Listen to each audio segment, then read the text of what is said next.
students, in this lecture we will start limit of quantitation. Limit of quantitation जिसको LOQ भी कहा जाता है, इसको इस तरह से डिफाइन किया जाता है कि किसी भी मेजरमेंट के दौरान जो लोएस्ट कंसंट्रेशन डिटरमिन की जाती है, जो आपने पीछे पढ़ी थी लिमिट ऑफ डिटेक्शन, वो अमाउंट थी जो डिटेक्ट हो रही थी। यहाँ पर बात की जा रही है उस कंसंट्रेशन की जिसको हम क्वांटिफाई कर सकते हैं with acceptable level of precision and accuracy, जिसमें हमारे पास प्रिसीजन भी अचीव हो रही है, एक्यूरेसी भी अचीव हो रही है, और उसके साथ हम उसकी क्वांटिटी को डिटरमिन कर सकते हैं, कंसंट्रेशन को डिटरमिन कर सकते हैं। वो आपके पास क्या कहलाती है? लिमिट ऑफ क्वांटिटेशन कहलाती है। अब आपने पीछे जैसे पढ़ा था लिमिट ऑफ डिटेक्शन के लिए कि वो 3 टाइम्स ऑफ स्टैंडर्ड डेविएशन है, तो अगर आपने लिमिट ऑफ क्वांटिटेशन को फाइंड करना हो तो इसके लिए आप फॉर्मूला यूज करते हैं LOQ is equals to 10S divided by M। यहाँ पर S रिप्रेजेंट कर रहा है स्टैंडर्ड डेविएशन को, यानी 10 times of standard deviation signal divide आप किससे करते हैं? उसकी स्लोप के साथ।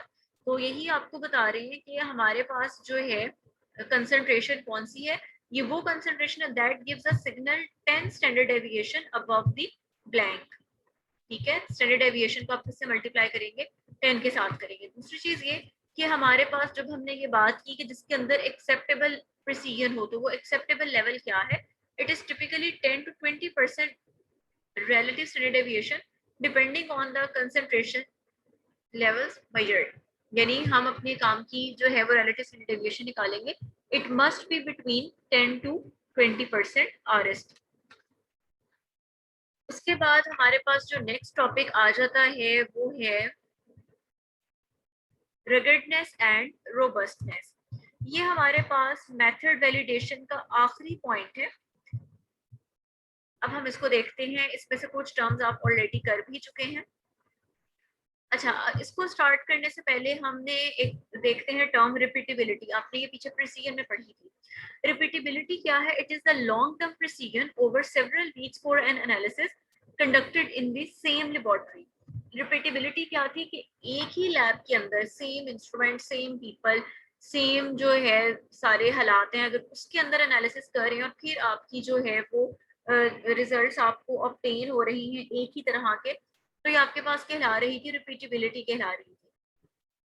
अब जो रगेडनेस है ये क्या चीज है? रगेडनेस में तमाम आपके एक्सटर्नल फैक्टर आ जाते हैं जो आपके काम को इन्फ्लुएंस करते हैं।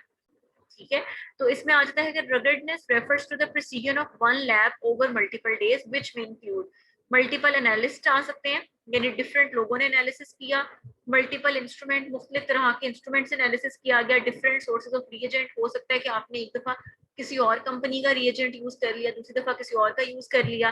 क्रोमेटोग्राफिक कॉलम्स थे, आपने पहले जो था वो सेम साइज शेप है लेकिन आपने डिफरेंट कंपनीज के यूज कर लिया, और इस तरह के और भी बहुत सारे फैक्टर्स हो सकते हैं। यानी रगेडनेस के अंदर आप ये कह रहे हैं कि वो तमाम फैक्टर जो आपके काम को इन्फ्लुएंस कर रहे हैं, किस तरह से? ये लार्ज स्केल पर एक्सटर्नल फैक्टर्स हैं। एक्सटर्नल फैक्टर हो गए ना कि आपने जो है फॉर एग्जांपल 2 स्टूडेंट्स हैं, वो रीडिंग ले रहे हैं यूवी विजिबल स्पेक्ट्रोफोटोमीटर पे, लेकिन एक जो था उसके इंस्ट्रूमेंट का जो ब्रांड था वो कोई और था, दूसरे का कोई और था, तो दोनों की रीडिंग्स में क्या आएगा? थोड़ा बहुत फर्क आएगा। तो रगेडनेस में क्या है कि आप अब देखा जाए तो इसमें क्या है? रगेडनेस में ब्रॉड टर्म में बात की जा रही है, एक्सटर्नल फैक्टर्स क्या कर रहे हैं? वेरी कर रहे हैं। आज एक एनालिस्ट ने काम किया तो रिजल्ट कुछ और आएंगे, अगले दिन किसी और एनालिस्ट ने काम किया तो रिजल्ट्स क्या करेंगे? वेरी करेंगे। तो हम कहते हैं कि ये हमारे पास क्या है? रगेडनेस क्या है? ये वो प्रिसीजन है जो कि मल्टीपल डेज पर मुश्तमिल है, यानी आपने हफ्ते के दिन किसी और एनालिस्ट ने किसी और इंस्ट्रूमेंट के साथ काम किया, फिर अगले जुम्मे के दिन जो है किसी और एनालिस्ट ने जो है किसी और इंस्ट्रूमेंट के साथ काम किया। तो यहाँ पर आपके पास क्या इन्वॉल्व हो जाती है कि क्या काम में लॉन्ग टर्म प्रिसीजन इन्वॉल्व है कि नहीं है। तो हम कहते हैं कि रगेडनेस क्या करती है? It will identify those factors that will contribute to the variability of the results and should not be changed. ये क्या बताती है? ये आपके पास वो तमाम फैक्टर बता रही है जो रिजल्ट्स के वेरिएबल होने में, चेंज होने में क्या कर सकते हैं? रोल प्ले कर सकते हैं। अच्छा, अगली जो टर्म हमारे पास आती है वो आती है रोबस्टनेस और reliability of the method. Robustness क्या है? ये हमें बताती है कि रोबस्टनेस के अंदर हम बात करते हैं इंटरनल फैक्टर्स की या वो छोटे छोटे पैरामीटर्स जो आपके रिजल्ट्स को इन्फ्लुएंस कर सकते हैं। अब अगर आपका जो मेथड है वो छोटे छोटे पैरामीटर से इन्फ्लुएंस हो रहा है तो इट मीन्स कहेंगे आप कहेंगे कि हमारा मेथड जो है वो इन चेंजेस के लिए क्या था, सेंसिटिव था। फॉर एग्जाम्पल आपका जो सैंपल है टेम्परेचर के लिए, पीएच के लिए, रिएजेंट की कंसंट्रेशन कितनी डाली है, रिएक्शन का टाइम क्या है एंड सो फोर्थ। ये देखिए ये तमाम वो पैरामीटर्स हैं जो रिएक्शन के पैरामीटर्स हैं, इंटरनली इन्वॉल्व है।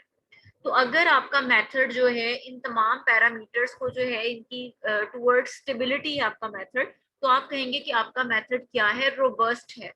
ठीक है, कि अगर आप उसमें पीएच या टेम्परेचर को इतनी रेंज के अंदर मेंटेन रखते हैं तो आप कहेंगे कि इसको इन्फ्लुएंस नहीं हुआ, वो इन चीजों के लिए सेंसिटिव नहीं है। It includes an evaluation of the stability of reagent, standard and sample with time. Each parameter should be tested separately unless it is statistically more sophisticated factorial analysis experiment for varying several parameters at once are designed, which will not go into here.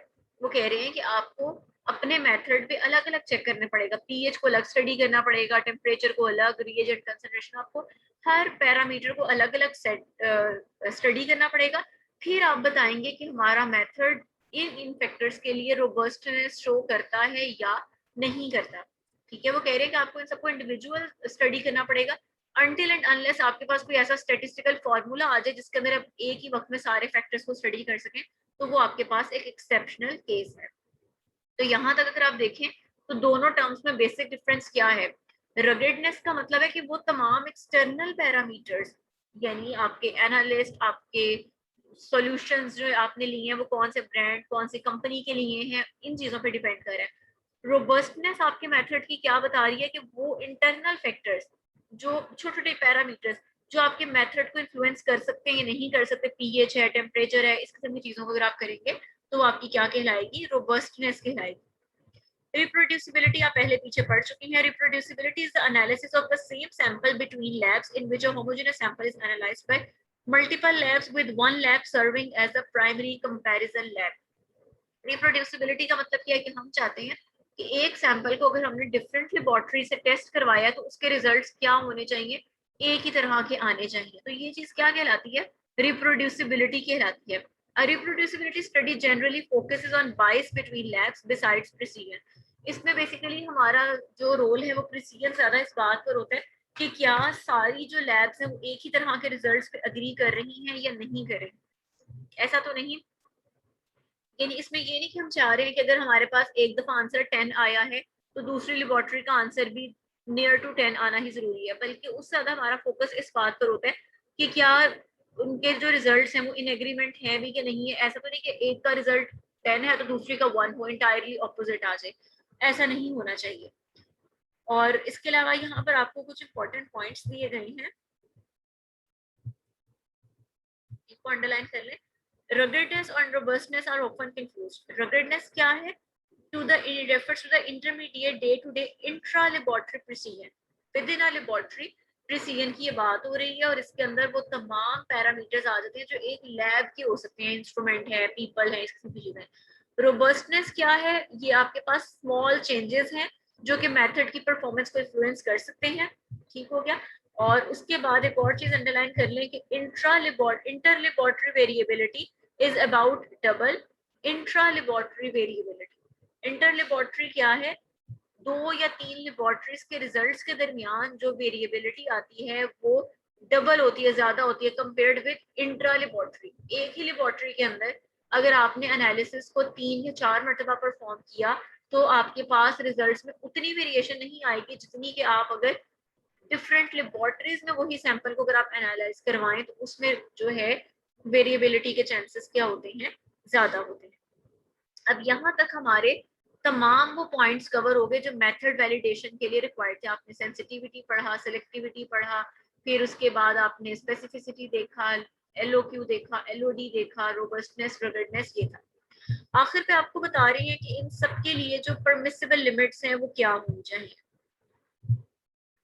आपके पास कह रहे हैं कि following figures of merit normally needs to be met in a laboratory. एक laboratory जिसके बारे में आप कह रहे हैं कि हाँ यहाँ पर गुड लैब प्रैक्टिसेस को फॉलो किया जा रहा है, वहां पर क्या कि हर एक जो वैल्यू किस रेंज में होनी चाहिए। जो आपकी प्रिसीजन है ±15% इन RST, इसका मतलब क्या है? आप अपना जो भी आंसर निकालते हैं, फॉर एग्जांपल मैंने कोई मेजरमेंट की और मेरे पास आंसर उसका आ गया, फर्ज कर लें 15, ठीक है।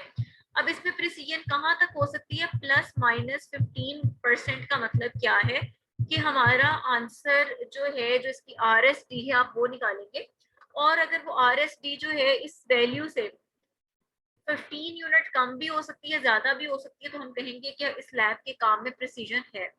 एक्यूरेसी में कितना मार्जिन है? ±20% इन RSD। उसके बाद आगे हमारे पास आ जाता है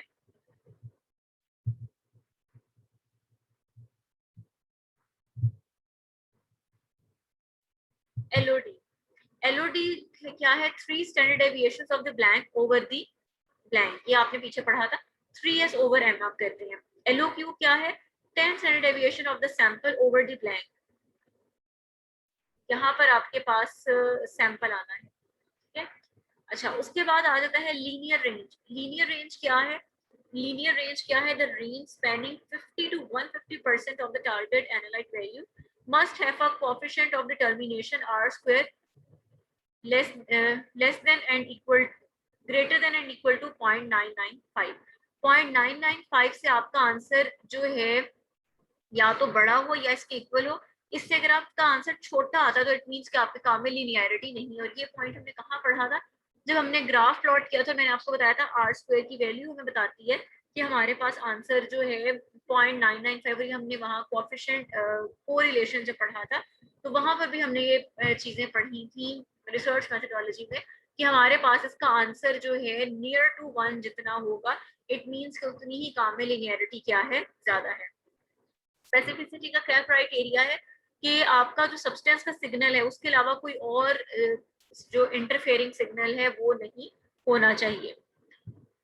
तो ये आपके पास कुछ उसके कह लीजिए कि उनकी परमिसिबल लिमिट्स दी गई हैं कि हमारे रिक्वायर्ड आंसर जो है वो इसमें होने चाहिए। नेक्स्ट लेक्चर में हम इनसे रिलेटेड जो हमने ये डिफरेंट चीजें पढ़ी हैं, डिफरेंट पैरामीटर्स पढ़े हैं मेथड वैलिडेशन के, इनसे रिलेटेड कुछ आपके न्यूमेरिकल्स दिए गए हैं, नेक्स्ट क्लास में हम वो देखेंगे।